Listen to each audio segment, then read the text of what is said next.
Noong March 3, 2026, ikalawang araw po ito ng pagdinig ng Committee on Justice dito po sa House of Representatives kaugnay po ng impeachment complaint laban po kay Sara Duterte.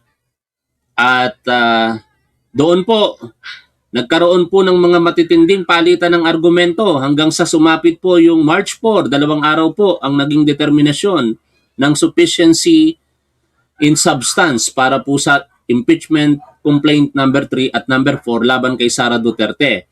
And along the way, sa pagtatanggol ng mga makasara Duterte, partikular ito pong si Congressman Bong Suntay, nabanggit niya po yung mga salitang desire at imagination. Ano po?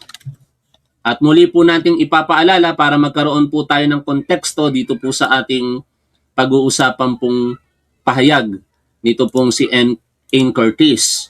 At ito nga po yung naging hindi katanggap-tanggap na pagsasalita nito pong si Congressman Jesus Bong Suntay sa pagtatanggol para kay Sara Duterte. Ginawa niyang instrumento ang pagkatao nito pong si N. Curtis. At marahil, kung kayo po ay hindi naniniwalang kabastusan po ito, may problema po kayo sa inyong utak. Pakinggan po ninyo ang mga pahayag na ito nitong si Congressman Bong Suntay. And lastly, alam mo, minsan nasa Shangri-La ako, nakita ko si Ann Curtis. Ang ganda-ganda pala niya.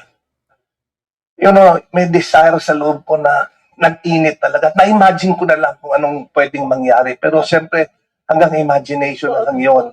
Pero, di naman siguro ako pwedeng kasuhan dahil kung ano-ano yung na-imagine ko. Thank you very much, Madam Chair. Alam niyo mga tol, totoo naman na sa imahinasyon natin, hindi po tayo pwedeng kasuhan. Pero magkaiba kasi yung imahinasyon sa pagsasalita. No? Pwedeng may mga iniisip ako, halimbawa gusto kong patayin si ganito, o kaya gusto kong ganituhin si ganito, nasa akin lamang yon. Pero the moment na ito po ay sabihin ko na in public, diyan na ngayon nagkakaroon ng problema. Kasi maaaring yung sasabihin ko, either magfo-fall sa karapatan po natin sa malayang pamamahayag, o kaya ito po ay sasaklaw sa karapatan ng iba. At tandaan po natin ito, kapag tayo po ay sumasaklaw sa karapatan ng iba, natatapos po ang karapatan po natin sa malayang pamamahayag. And I believe, ganon yung ginawa nitong si Congressman Bong Suntay.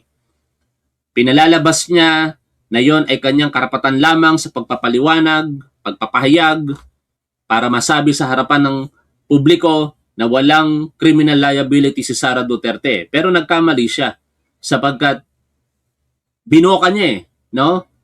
Kanya pong ibinoise out at gumamit po siya ng isang tao sa pagkatao nga po nitong si N. Curtis. At dahil po dyan, nagkaroon ngayon ng sapat na basihan ang mga concern dito po kay N. Curtis, partikular ang grupo ng mga kababaihan, at siya po ngayon ay sinampahan po ng kasong paglabag sa Republic Act 11313 or the Safe Space Act sa Office of the Ombudsman. For that matter, babalikan po natin ito pong balita kahapon.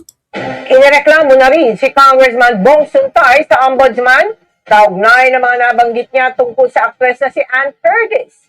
Ang kapatid naman ni Ann na si Jasmine Curtis Smith, binatikos ni Attorney Ferdinand Topacio kasabay ng pagtatanggol niya kay Suntay.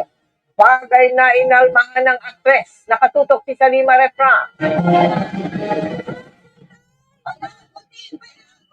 Sumugod sa Office of the Ombudsman ang iba't ibang grupo ng mga kababaihan para ireklamo si Quezon City 4th District Representative Bong Suntay kaugnay ng mga pahayag niya sa aktres na si Ann Curtis. Naghain sila ng reklamong paglabag sa RA 11313 o Safe Spaces Act o mas kilala bilang Bawal Bastos Law, Magna Carta of Women at Code of Conduct of Public Officials.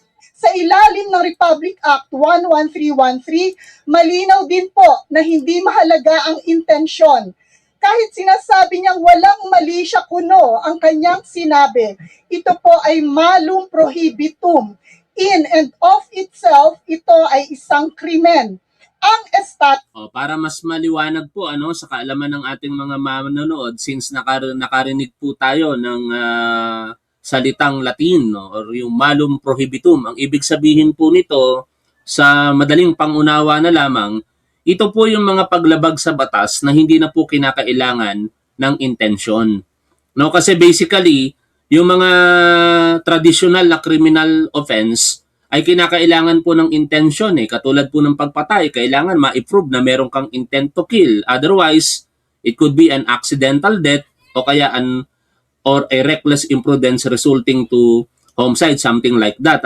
Sa pagnanakaw naman, kailangan meron kang intent to steal, intent to gain rather, para masabing ikaw po ay nagnakaw. Pero dito po sa malum prohibitum, sapat na po na ginawa mo yung paglabag sa batas. Ang pinakamagandang halimbawa po nito, para mas maunawaan po ninyo, ay ang pagdadala po ng baril nang wala pong lisensya. No? Hindi po likas na masama, hindi po tinitingnan ang intention mo. Ang intention ko lang naman, kaya ako nagdadala ng baril kahit walang lisensya para protektahan ng sarili ko. Hindi ko naman intention na manakit ng iba.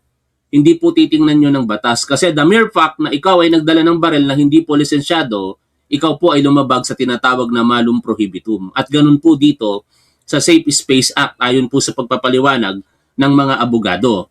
The moment na nagsalita ng mga tinatawag nilang misogynistic yung isang tao towards someone, in this particular case, kay Ann Curtis, sa paniniwala po ng mga nagrereklamo ngayon sa Office of the Ombudsman laban po dito kay Congressman Bong Suntay, nilabag niya po ang Republic Act 11313. That is a serious offense mga tol, may pagkakakulong po yan. At syempre, kaakibat po ng pagkakakulong kung sakasakaling mapapatunayan na siya po ay guilty dyan ng walang halong pag-aalinlangan, is the attached penalty na perpetual absolute disqualification to hold public office. Kaya mabigat po itong kinakaharap na reklamo ngayon itong si Congressman Bong Suntay. No? Patawa-tawa pa sila, akala nila ganun-ganun lamang. Tuloy po tayo sa pakikinig po dito sa balita. Ang mga kabilang sa estado ng mga opisyal ay mas mataas ang pananagutan dahil sila ang pangunahin dapat na nagdedepensa at nagtataguyod ng karapatan ng kababaihan. Dadaan sa evaluation process ng Office of the Ombudsman ang reklamo ng grupo. Patuloy na kinukuha ng GMA Integrated News ang panig ni Suntay. Pero maging ang misis ni Suntay na si Sheila, pati ang kanilang mga anak, hindi raw sang-ayon at hindi raw kinukonsinti ang mga winika ng mambabatas. Sa isang post sa social media, sinabi rin niyang hindi totoo na tumawa siya sa mga sinabi ng kanyang kabiyak. Humingi rin siya ng tawad sa aktres na si Ann Curtis at sa pamilya. Ngayon, gusto kong bigyan ng diin yung sinasabi ng asawa nito pong si Congressman Bong Suntay. Even si Ann Curtis, mamaya sa pahayag na atin pong babasahin, ay ayaw niya pong madamay ang pamilya ni Bong Suntay. Pero kasi may mga kumakalat po na mga video ngayon, AI po siguro yon, na itinapal po yung audio ng kahawig na boses nitong si Bong Suntay doon po sa isang interview, no? Kaya kung aakalain mo, kung hindi mo kikilatisin ng maigi yung video, maniniwala ka na yung sinasabi ni Bong Suntay doon ay siya talaga at sinasabi niyang tumatawa yung kanyang asawa nung kinuwento niya ito. Yan po ay para sa kalinawan ng publiko, wala pong katotohanan, pinabubulaanan po iyan ng asawa ni Congressman Bong Suntay. In short mga tol, yung kumakalat po na video, mag-ingat po tayo sapagkat kung tayo po'y pumupuna sa mali ng isang tao, hindi rin naman makatwiran na tayo po'y gagamit ng maling kaparaanan para pupunahin yung tao. 'Di ba? Ang sa atin, kung ano yung tama at dapat, doon po tayo. Kaya nga po nakalagay dito yan, sa ating cover photos, no? Pinagawa ko kay ChatGPT, ang ganda O yan, top 1. Nakalagay po dyan, kung ano ang tama at dapat, doon tayo, no? Kaya wag po tayong magpapakalat ng mga fake news, wag po nating gagayahin yung ilang mga Pilipino, I believe marami sila, na para lamang suportahan ng kanilang mga naratibo ay nagpapakalat po sila ng mga kasinungalingan. Yan ito. Walang sino mang babae raw dapat ang pinagsalitaan ng ganito. Lahat raw ng babae, anumang pinanggalingan ay dapat tinatrato ng may dignidad at respeto. Nagigiusap rin ng may bahay ni Suntay na huwag na silang idamay ng kanilang mga anak sa issue. Ipinagtanggol naman ng abogadong si Attorney Ferdinand Huwag na natin pag-usapan yung topakin na to, no? Meron ding sariling kakaharaping problema yan sa hinaharap, mga tol. Kaya dako na po tayo sa naging pahayag ni Ann Curtis.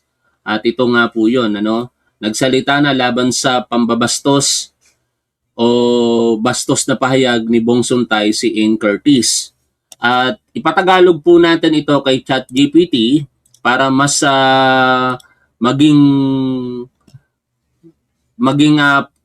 kauna-unawa para po sa lahat, ano? Kaya gamitin po natin yung ChatGPT, pa-translate po natin in Tagalog. Pero syempre, babasahin ko muna in English sa kabilang bahagi ng aking monitor, ito pong pahayag ni Ann Curtis. No? Sabi niya po, hi. Hi. It took me a while to speak up. Di ko kayang gayahin yung accent ni Ann Curtis eh. No, it took me a while to speak up. I was focused on what mattered most, being reunited with my family who were stranded in the Middle East and getting home safely. Matagal bago ako nakapagsalita. Nakatuon muna ako sa mas mahalagang bagay, ang makasama muli ang aking pamilya na stranded sa Middle East at makauwi kami ng ligtas. Biruin mo, dumadaan pala sa matinding pagsubok ito pong pamilya ni Ann Curtis. Tapos isasabay pa nitong si Congressman Bong Suntay ang mga kabastusan niya. I am home now, and now I'm ready to say what needs to be said. Nasa bahay na ako ngayon at handa na akong sabihin ang mga dapat sabihin. Not for revenge or drama, but because remaining silent would be wrong for me and for every woman watching. Hindi ito para sa paghihiganti o drama, kundi dahil mali ang manahimik na lamang para sa akin at para sa bawat babaeng nanonood. By now, many of you have heard the remarks made by Mr. Bong Suntay. Sa ngayon, marami sa inyo ang nakarinig ng mga pahayag na ginawa ni Ginoong Bong Suntay. At ulitin po natin muli yon, mga tol. No, hindi natin dapat kalimutan na merong isang kongresista sa 4th District ng Quezon City na bastos. Ah? At lastly, alam mo, minsan nasa Shangri-La ako, nakita ko si Ann Curtis. Ang ganda-ganda pala niya. You know, may desire sa loob ko na nag-init talaga. Na-imagine ko na lang kung anong pwedeng mangyari. Pero siyempre, hanggang imagination na lang yun. Pero, di naman siguro ako pwedeng kasuhan dahil kung ano-ano yung na-imagine ko eh. Ganon. Ano? Porket nag-imagine siya, hindi daw siya pwedeng kasuhan. Eh kaso lang, sinabi mo sa harapan ng publiko. Ewan ko kung anong utak din meron ito. Pero I believe, abogado itong si Bong Suntay eh. No? Kasi magbibigay ng mga ganyang paliwanag sa harapan ng publiko nang may kaugnayan sa batas at paglalarawan, mali yung ginamit niyang ilustrasyon kung hindi siya isang abogado. I do not know pero malakas ang pakiwari ko na abogado itong si Bong Suntay. Ngayon, sabi po ni Ann Curtis patuloy sa kanyang pahayag, a vulgar, sexualized analogy, my name disgustingly used without my consent, in the wrong context, and more importantly, without an ounce of respect. Isang bastos at sexualisadong paghahambing. Ginamit ang aking pangalan sa nakakadiring paraan ng walang aking pahintulot, sa maling konteksto at higit sa lahat ng walang kahit kaiting o katiting na respeto. My initial reaction was one of shock. I was hurt, disturbed by how perverted it was, and angry. But now my thoughts are clear. Ang una kong naging reaksyon ay pagkabigla. Nasaktan ako. Nabahala sa kung gaano ito kabaluktot at nagalit. Ngunit ngayon ay malinaw na ang aking mga iniisip. What happened to me isn't rare. It happens to women every day. In offices, in group chats, in rooms where men think no one is listening, or worse, in rooms where they know everyone is and simply don't care. What made this incident different is that it came from someone holding public office. Ang nangyari sa akin ay hindi bihira. Nangyayari ito sa mga kababaihan araw-araw, sa mga opisina, sa mga group chat, sa mga silid, kung saan iniisip ng mga lalaki na walang nakikinig o mas masahol pa sa mga silid kung saan alam nilang may nakaririnig ngunit wala silang pakialam. At gano'n na gano'n ang ginawa nitong si Bong Suntay. Biruin mo, sa Committee on Justice hearing, sasabihin mo yung mga ganong kataga na nadinig po natin kanina. To her and to your children. This is not your... Oh, I'm sorry. Nagkamali ako ng binabasa na forward ko. No? Nasa nababanda yon. Teka lang mga tol Nagkamali ako. Ito. Yan. Ang kaibahan lang ng insidenteng ito ay nagmula, ulitin ko lamang sa isang taong may hawak na pampublikong posisyon. Mr. Suntay, I won't spend much time on you. Habang binabasa ko to kanina mga tol, nakita ko dito ang isang Ian Curtis na napakalawak ng pangunawa. No? Bumilib nga ako sa kanya rito. Sa totoo lang, hindi ko naman to kilala si Ian Curtis personally or nang ganoon kakilala bilang artista Kilala ko siya bilang Ian Curtis pero bihirang-bihira ko ito mapanood. No? Nakikita ko lang yan sa mga billboards, sa mga commercials. Bihira, hindi ko talaga siya kilala. Hindi naman kasi ako kakamping. Pagkakakamping, kilala talaga siya. Pero nung binasa ko yung panulat niya, kakaiba. No? Parang nirepresent niya ngayon bigla yung kaapihan ng mga kababaihan. Nakukuha niyo yon mga tol? Sa mga kababaihan po dito, nire-representa kayo ngayon, ito pong si Ian Curtis. Kahanga-hanga po yung sulat po na ito. Sabi niya, Mr. Suntay, I won't spend much time on you, not because what you did was small, but because this was never really about you. Ginoong Suntay, hindi ako mag-aaksaya ng maraming oras sa iyo. Hindi dahil maliit ang ginawa mo, kundi dahil hindi naman talaga tungkol sa iyo ang usaping ito. Since you use me as an example, let me use you as one too. Dahil ginamit mo ako bilang halimbawa, hayaan mong gamitin din kita bilang isa. You become the poster boy of something much bigger, a culture that still thinks it's acceptable to talk about women this way. Worse, one that tolerates it from our leaders. As they say, misogyny dressed up as a joke is still misogyny. Naging simbolo ka ng isang mas malaking problema, isang kultura na hanggang ngayon ay iniisip na katanggap-tanggap na magsalita tungkol sa kababaihan sa ganitong paraan. Mas masahol pa, isang kultura, pinapalampas ito kahit mula sa mga taong nasa pamumuno. Sabi nga nila, ang misogyny na binihisan bilang biro ay misogyny pa rin. You hold the seat paid for by taxpayers. Women are taxpayers. I am taxpayer. We are not props in your commentary. Sabi nga nila, may hawak kang posisyon na binabayaran ng buwis ng mamamayan. Ang mga babae ay nagbabayad din ng buwis. Ako ay nagbabayad ng buwis.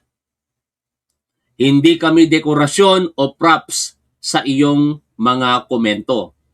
I do not accept your non-apology, but I also will not carry this as a personal wound.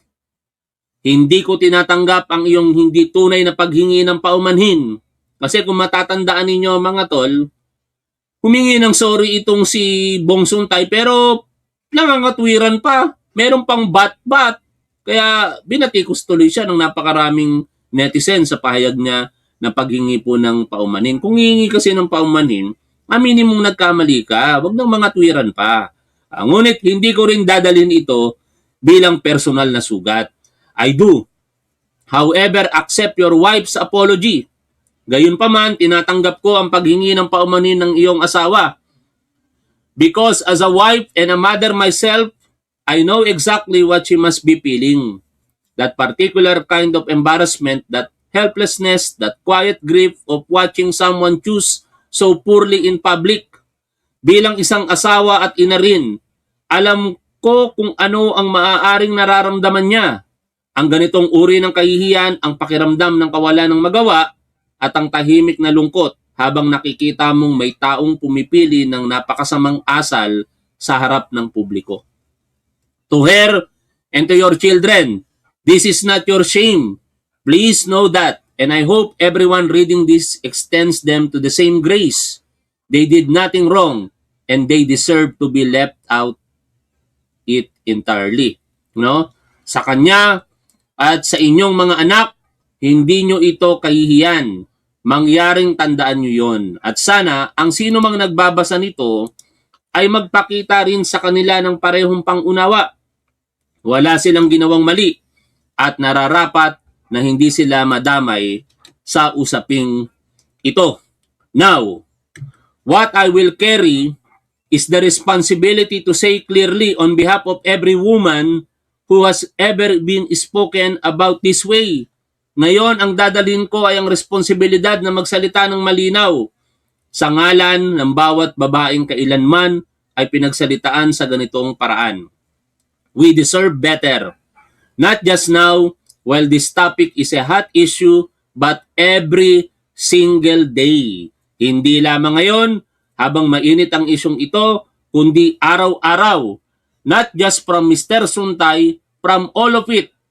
From the casual sexism disguised as clever remarks, from public officials who forget who they serve, from a culture that still asks women to laugh it off, to not be so sensitive, and to pick their battles.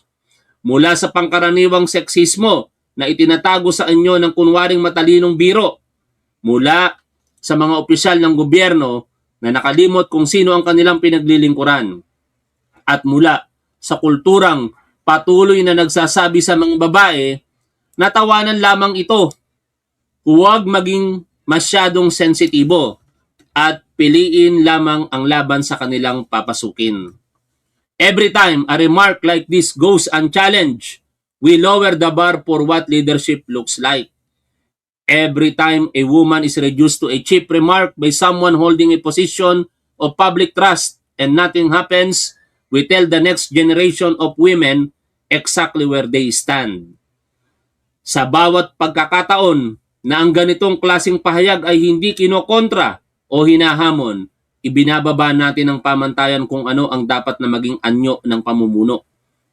Sa bawat pagkakataon na ang isang babae ay ginagawang paksa ng murang biro ng isang taong may hawak na posisyon ng tiwala ng publiko at walang nangyayari o pananagutan, ipinapakita natin sa susunod na henerasyon ng mga kababaihan kung saan sila inilalagay sa lipunang ito. This is what I refuse to accept. Iyan ang bagay na hindi ko tatanggapin.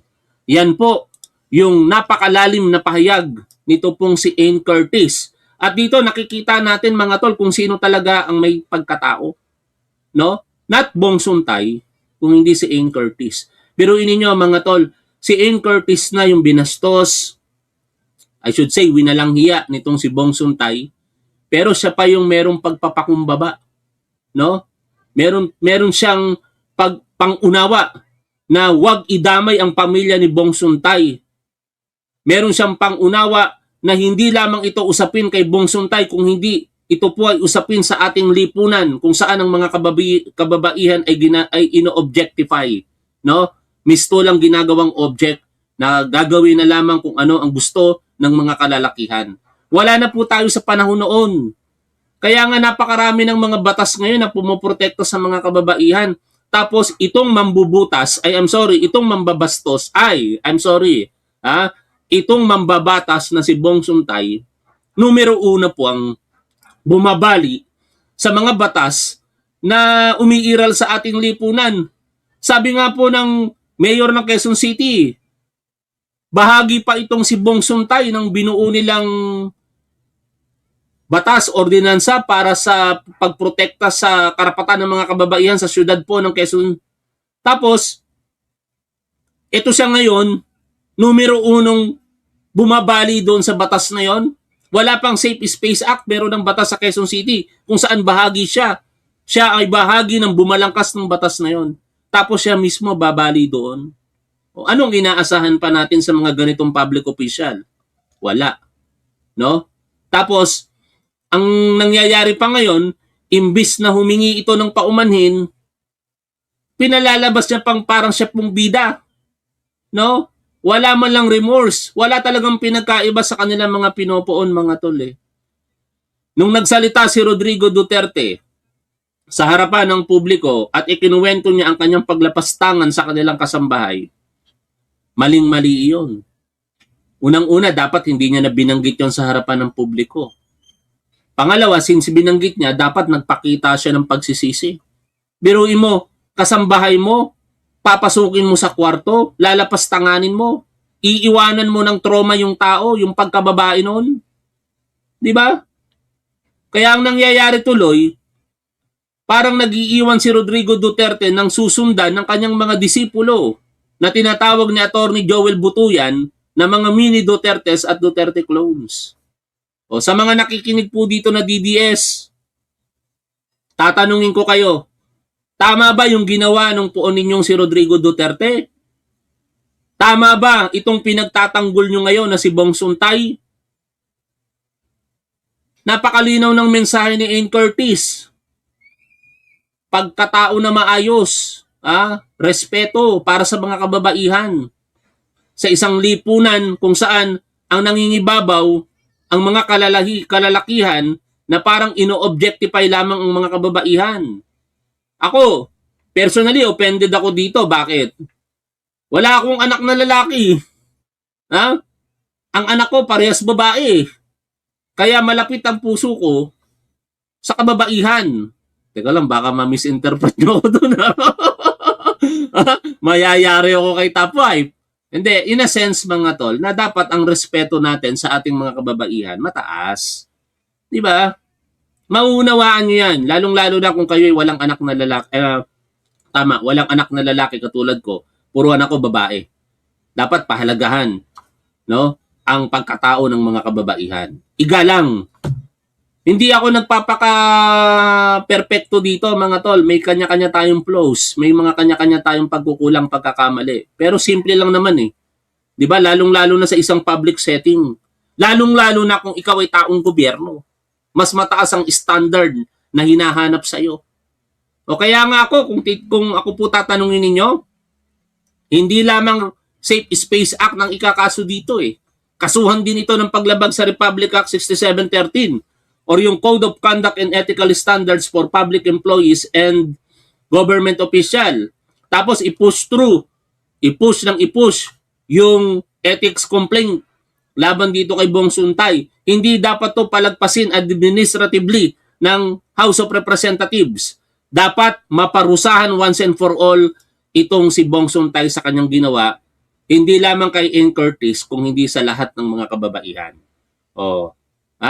Maraming salamat po sa inyong lahat mga tol. Sana natututo na tayo dito. No, wag nating gagayahin ang mga ganitong uri po ng personalidad. Wag po nating gawing tama yung mali. From time to time nakakakita ko ng mga interview ng mga kapwa ko vlogger at tinatanong nila kung bakit nila sinusuportahan si Duterte o ang mga Duterte. Akalain mo, may mga sumasagot. Kasi sa panahon ni Rodrigo Duterte, pinapatay ang adik.